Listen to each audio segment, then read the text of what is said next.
Okay, I don't have time to play today, so I'm just gonna cut right to it because I am lit.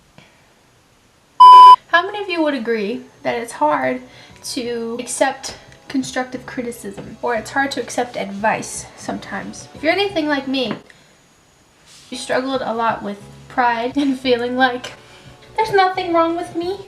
I have learned everything I need to learn. I don't need to be sharpened by anyone or encouraged by anyone. I'm just fine as I am. Listen, isn't it interesting how accountability feels like an attack until you're in a position to deal with your crap? We believe that a true friend calls you out on your crap because they love you and they want to see you grow. But a toxic friend will contribute to it.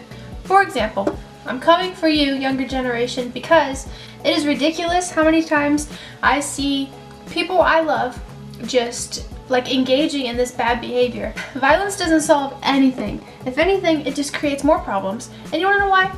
Because you're hurting someone. You think it's cool that you have a friend that's willing to go fight someone with you at any point? Are you serious? True friendship doesn't mean someone that's willing to go fight with you. True friendship means someone that's willing to handle a conflict with you in a healthy way that produces peace.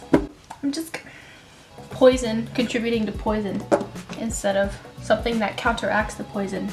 It's like adding fire to fire. Instead of putting the fire out, you're making a bigger fire. Nice. You guys, accountability is so beautiful. There are people in your life that love you enough to tell you the truth.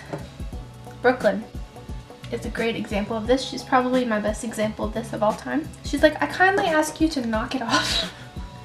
Stop it. But it's never mean, it's never an abusive tone, it's never demeaning, it's just what you're doing now and who you're being right now is not who you are and not who you could be. We're gonna chop the head off of this big nasty dragon before it grows and before it hurts other people. Accountability is basically a fancy word for someone that keeps you in check, someone that doesn't let you get off track. And I think it's important to have that in friendships, because otherwise you're both just being reckless. But accountability is beautiful in that way, that keeps you both safe. Did you know that a toxic friend cannot keep you accountable? Because they're not even aware of their own behaviors. So how are they supposed to help you in your own?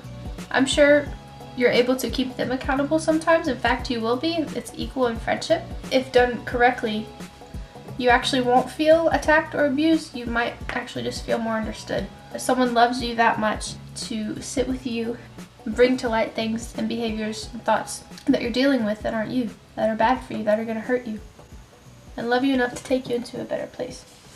That's the definition of a true friend.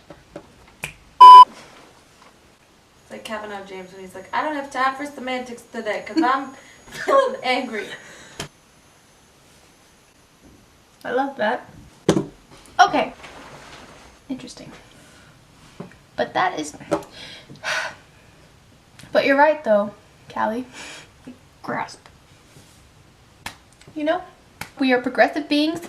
We need to grow forward. And not someone that's just going to jump in with you and push you down further and be like, hey, we're drowning together. This is cool. No, that is not what friendship is about.